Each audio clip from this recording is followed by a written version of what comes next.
Hi all, welcome to AZB academy. എല്ലാവർക്കും AZB അക്കാഡമിയിലേക്ക് സ്വാഗതം. ഞാൻ ചിഞ്ചുമ.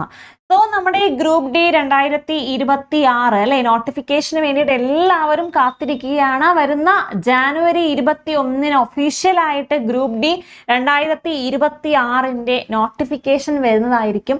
അപ്പൊ നോട്ടിഫിക്കേഷൻ വന്നു കഴിഞ്ഞിട്ടാണ് അതിന് മുൻപേ ചെയ്യേണ്ട കാര്യങ്ങളെല്ലാം കറക്റ്റായിട്ട് ചെയ്തു വെക്കുക അല്ലെ. അപ്പൊ ഈ നോട്ടിഫിക്കേഷൻ വന്നു കഴിഞ്ഞാൽ എല്ലാവരും അപ്ലൈ ചെയ്ത് തുടങ്ങും. അപ്പൊ അപ്ലൈ ചെയ്യുമ്പോൾ ഏറ്റവും ഒരു കൺഫ്യൂഷൻ എന്ന് പറയുന്നത് എന്ത് പോസ്റ്റ് ആദ്യം വെക്കും, നമ്മുടെ പോസ്റ്റ് പ്രിഫറൻസ് എങ്ങനെയായിരിക്കണം വെക്കേണ്ടത്. അപ്പൊ ഇതൊക്കെ ഈ നോട്ടിഫിക്കേഷൻ വന്നു കഴിഞ്ഞാൽ ആദ്യത്തെ ഡൗട്ട് നിങ്ങളുടെ അതാണ്, പോസ്റ്റ് പ്രിഫറൻസ് എന്താകണം എന്നുള്ളത് അല്ലെ. അപ്പൊ ഏകദേശം അത് എങ്ങനെ വെക്കണം എന്നുള്ള ഒരു ഐഡിയ ഈ വീഡിയോയിലൂടെ നിങ്ങൾക്ക് എല്ലാവർക്കും കിട്ടുന്നതായിരിക്കും. സോ എനിവേ നമുക്ക് നമ്മുടെ വീഡിയോയിലേക്ക് പോകാം. നമ്മുടെ പോസ്റ്റ് പ്രിഫറൻസ് നോക്കുന്നതിന് മുൻപ് നമ്മളെപ്പോഴും പോസ്റ്റ് പ്രിഫറൻസ് വെക്കുമ്പോൾ എന്തൊക്കെ ക്രൈറ്റീരിയകളാണ് നോക്കുന്നത് അല്ലെ. നമുക്ക് ആ പോസ്റ്റ് അല്ലെങ്കിൽ നമ്മൾ ജോലി ചെയ്യാൻ പോകുന്ന സ്ഥലം നമുക്ക് എങ്ങനെയാണ്, നമ്മൾ ട്രാവലിംഗ് ഓക്കെ ആവുന്നവർക്കാണെങ്കിൽ ശരി, വീട്ടിൽ നിന്നും മാറി നിന്നാലും പ്രശ്നമില്ല എന്നുള്ളവർക്കാണെങ്കിൽ അങ്ങനെ. പിന്നെ നമുക്ക് ഇനി ഹയർ സ്റ്റഡീസ് നമ്മൾ നോക്കുന്നുണ്ടോ അല്ലെ, നമ്മുടെ കരിയർ അവിടെ നിന്നാൽ വളരുമോ, കരിയർ ഗ്രോത്ത് വേണമോ, അപ്പൊ ഇങ്ങനെയുള്ള കാര്യങ്ങളൊക്കെ. നമ്മുടെ സാലറി ഏറ്റവും ആദ്യം മിക്കവരും നോക്കുക സാലറി തന്നെ ആയിരിക്കും. സോ അതല്ലാതെ നോക്കുന്നവരും ഉണ്ട്. അപ്പൊ ഒരുപാട് പേരുടെ ക്രൈറ്റീരിയ ഡിഫറെന്റ് ആയിരിക്കും. എനിക്ക് ഇതായിരിക്കും ബെസ്റ്റ്, മറ്റേ ആൾക്ക് മറ്റ് പല ഓപ്ഷൻ ആയിരിക്കും അവർ പ്രിഫർ ചെയ്യുന്നത്. സോ എന്തൊക്കെ ഫാക്ടേഴ്സ് ആണ് നമ്മൾ നമ്മുടെ പോസ്റ്റ് പ്രിഫറൻസ് വെക്കുമ്പോൾ ഇമ്പോർട്ടൻ്റ് ആയിട്ട് നമ്മൾ ശ്രദ്ധിക്കേണ്ട ഫാക്ടേഴ്സ് ഏതൊക്കെയാണ് എന്ന് നമുക്ക് എന്തായാലും നോക്കാം. അപ്പൊ നിങ്ങൾക്ക് അറിയാം, ഗ്രൂപ്പ് ഡി എന്ന് പറയുന്ന പോസ്റ്റ് മൊത്തം 14 പോസ്റ്റുകളാണ് ടോട്ടൽ ആയിട്ടുള്ളത് അല്ലെ. ടോട്ടലി 14 പോസ്റ്റുകളാണുള്ളത്. ഇപ്പൊ ഈ 14 പോസ്റ്റുകളും നിങ്ങൾ എന്ത് വേണം, നിങ്ങൾ അപ്ലൈ ചെയ്യുന്ന നിങ്ങളുടെ ആപ്ലിക്കേഷൻ ടൈമിൽ ആ പ്രയോറിറ്റി അനുസരിച്ച് എല്ലാ പോസ്റ്റുകളും നിങ്ങൾ വെക്കണം, മറക്കരുത്. അപ്പൊ അതിൽ ഏറ്റവും ആദ്യം ഏത് വെക്കണം, അപ്പൊ എന്തൊക്കെ ക്രൈറ്റീരിയ അല്ലെങ്കിൽ ഏതൊക്കെ ഫാക്ടേഴ്സ് ആണ് അതിനെ ഡിപ്പെൻഡ് ചെയ്യുന്നത്. ഏറ്റവും ഇമ്പോർട്ടൻ്റ് ആയിട്ടുള്ള ഒന്നാണ് നമ്മുടെ സോൺ. അപ്പൊ സോൺ എന്ന് പറയുമ്പോൾ നമുക്ക് വീട്ടിൽ നിന്നും ചിലർക്കുണ്ട് ഒരു ഹോം സിക്നെസ് ഒക്കെ ഉണ്ട്, അവർക്ക് ആഴ്ചയിൽ എന്തായാലും വീട്ടിൽ വരണം, അല്ലെങ്കിൽ വീടിൻ്റെ അടുത്താണെങ്കിൽ ബെനിഫിറ്റ് ആയിരിക്കും.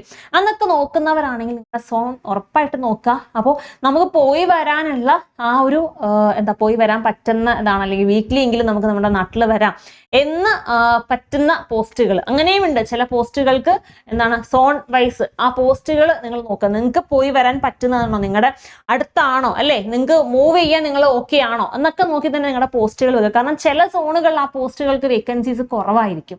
ചില സോണുകളിൽ നിങ്ങൾ ഉദ്ദേശിക്കുന്ന അല്ലെങ്കിൽ പോയി വരാൻ പറ്റുന്ന ആ വേക്കൻസീസ് ഉള്ള പോസ്റ്റുകൾ ആ സോണിൽ കാണില്ല.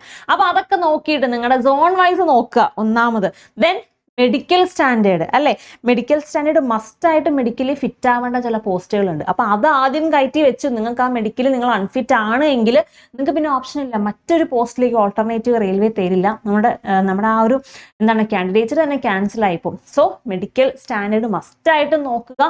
അപ്പൊ നിങ്ങൾ മെഡിക്കലി ഫിറ്റ് ആണ് നോക്കിയതിന് ശേഷം മാത്രം മെഡിക്കലി സ്റ്റാൻഡേർഡ് പറയുന്ന പോസ്റ്റുകൾ പ്രയോറിറ്റി അനുസരിച്ച് കൊടുക്കുക.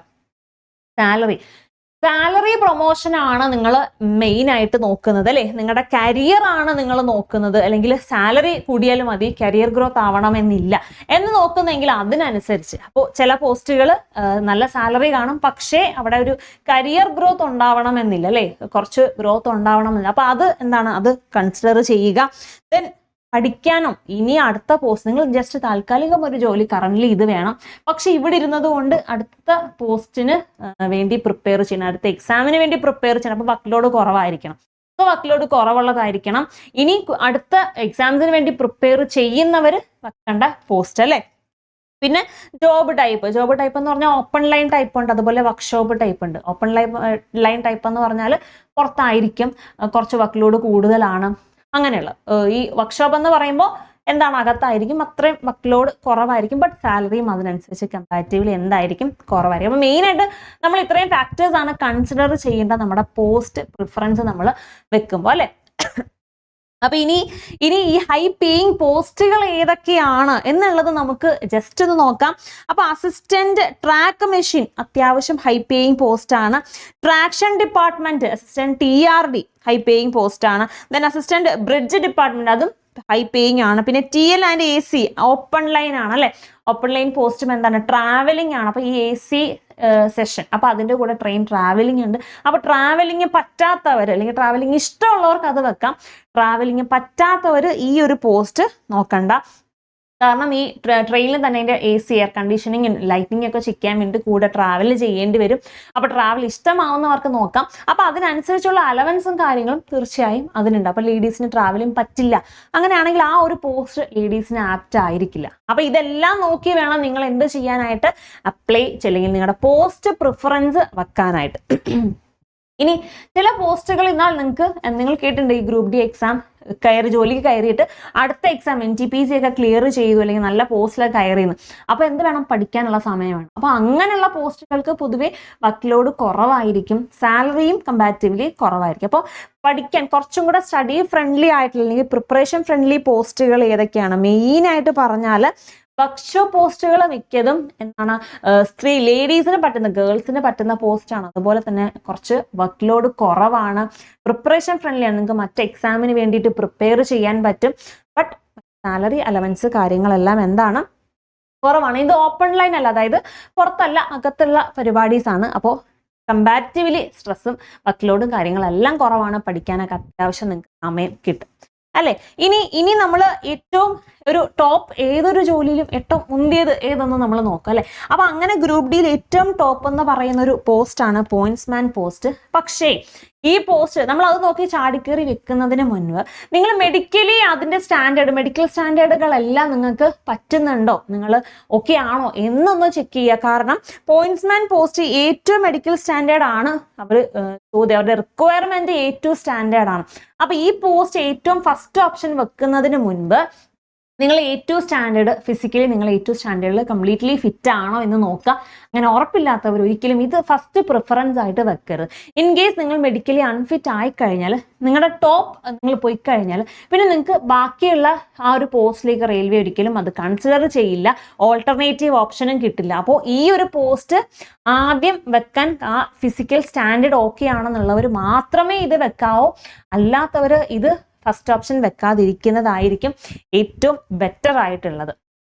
അപ്പോൾ ഏകദേശം നിങ്ങൾക്ക് ഒരു ഫിസിക്കൽ സ്റ്റാൻഡ് അല്ലെങ്കിൽ പോസ്റ്റ് പ്രിഫറൻസ് എങ്ങനെയൊക്കെ വെക്കണം, ഏതൊക്കെ വെക്കണം എന്നൊരു ഏകദേശമൊക്കെ ഐഡിയ കിട്ടിക്കാണും അല്ലേ.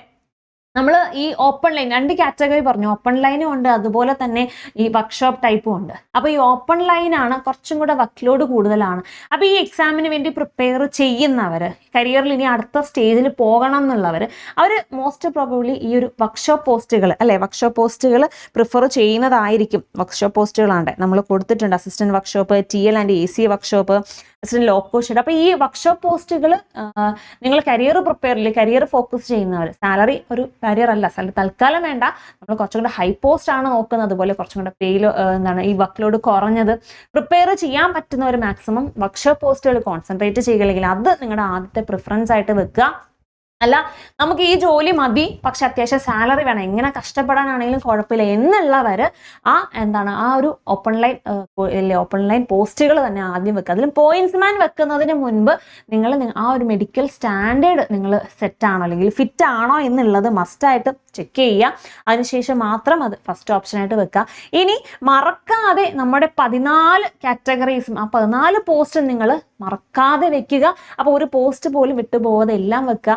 ഇത് ഏകദേശം നിങ്ങൾക്ക് ഒരു ധാരണ കിട്ടി കാണും അല്ലേ, നമ്മൾ എന്തൊക്കെ ഫാക്ടേഴ്സ് കൺസിഡർ ചെയ്യണം, എങ്ങനെ വെക്കണം എന്നൊക്കെ ഒരു ഏകദേശം ഐഡിയ നിങ്ങൾക്ക് കിട്ടിക്കാണും എന്ന് വിശ്വസിക്കുന്നു. അപ്പോൾ ഇതിനെ കുറിച്ച് കൂടുതൽ ഡീറ്റെയിൽ ആയിട്ടൊക്കെ നമുക്ക് ഇനി നമ്മുടെ നോട്ടിഫിക്കേഷനൊക്കെ വന്നതിന് ശേഷം ഡീറ്റെയിൽ ആയിട്ടൊക്കെ നമുക്ക് വീഡിയോ ചെയ്യാം. അപ്പോൾ ഇനി എന്താണ് ഇതൊക്കെ അറിഞ്ഞ് മനസ്സിൽ വെച്ചേക്കുക, അപ്ലൈ ചെയ്യുന്നതിന് മുൻപ് ഇതൊക്കെ മനസ്സിൽ വെച്ചേക്കുക. എന്നിട്ട് നോട്ടിഫിക്കേഷൻ വരാൻ കാത്തു നിൽക്കേണ്ട, നമ്മുടെ പ്രിപ്പറേഷൻ തുടങ്ങാനായിട്ട്. അപ്പോൾ എല്ലാവരും എന്ത് ചെയ്യുക, നിങ്ങളുടെ പ്രിപ്പറേഷൻ ഉടനെ തന്നെ സ്റ്റാർട്ട് ചെയ്യുക അല്ലേ. ഇപ്പോൾ ഗ്രൂപ്പ് D എക്സാം നടന്നുകൊണ്ടിരിക്കുകയാണ്, പക്ഷേ അതിൽ ഫുൾ ഔട്ട്പുട്ട് കൊടുക്കാൻ പറ്റാത്തവർ, നന്നായിട്ട് പെർഫോം ചെയ്തിരുന്നെങ്കിൽ കുറച്ച് മാർക്കിന് മാത്രമാണ് അവിടുന്ന് നമ്മൾ ഔട്ടായി എന്ന് തോന്നുന്നവർ, നിങ്ങളുടെ അടുത്ത എക്സാമിന് വേണ്ടിയിട്ടുള്ള പ്രിപ്പറേഷൻ ഉടനെ തന്നെ സ്റ്റാർട്ട് ചെയ്യുക. അപ്പോൾ സ്റ്റാർട്ട് ചെയ്താൽ മാത്രം പോരാ, അതിൽ കൺസിസ്റ്റന്റ് ആയിട്ടിരിക്കുക, നന്നായിട്ട് പ്രിപ്പയർ ചെയ്യുക. അപ്പോൾ അതിന് വേണ്ടിയിട്ട് നമ്മൾ AZB അക്കാഡമി ഗ്രൂപ്പ് ഡിയുടെ ഒരു അടിപൊളി ബാച്ച് ലോഞ്ച് ചെയ്തിട്ട് നമ്മുടെ ടീമൊക്കെ അതിനെ സജ്ജമായിട്ടുണ്ട്. അപ്പോൾ മലയാളത്തിലും ഇംഗ്ലീഷിലും ക്ലാസ്സസ് നമ്മൾ പ്രൊവൈഡ് ചെയ്യുന്നുണ്ട്. അപ്പോൾ നമ്മുടെ കോഴ്സിന്റെ കൂടുതൽ ഡീറ്റെയിൽസ് അറിയാനായിട്ടും കോഴ്സ് പർച്ചേസ് ചെയ്യാനായിട്ട് നിങ്ങൾ കോൺടാക്ട് ചെയ്യുക. അതുപോലെ തന്നെ ഇപ്പോൾ നടക്കുന്ന ഗ്രൂപ്പ് ഡി എക്സാമിനെ ഫോക്കസ് ചെയ്തുകൊണ്ട് നമ്മൾ ഡെയിലി 3 മണിക്ക്, സൺഡേസ് ഒഴിച്ചുള്ള ബാക്കി എല്ലാ ദിവസവും ഡെയിലി 3 മണിക്ക് എക്സാം ഓറിയന്റഡ് ആയിട്ടുള്ള ഒരു 1 hour സെഷൻ പോകുന്നുണ്ട്. മറക്കാതെ നിങ്ങൾ ആ പവർ സെഷനിൽ അറ്റൻഡ് ചെയ്യുക. നല്ല ഔട്ട്പുട്ട് നിങ്ങൾക്ക് എന്തായാലും ഉണ്ടായിരിക്കും. സോ വരുന്ന എക്സാംസ് നന്നായിട്ട് അറ്റൻഡ് ചെയ്യാൻ സാധിക്കട്ടെ. ഇനി വരാൻ പോകുന്ന എക്സാംസ് നന്നായിട്ട് തന്നെ നിങ്ങൾ പ്രിപ്പയർ ചെയ്യുക. അപ്പോൾ ഇനി ഇതുപോലുള്ള മറ്റൊരു വീഡിയോ ആയിട്ട് കാണാം. Thank you, bye bye, see U.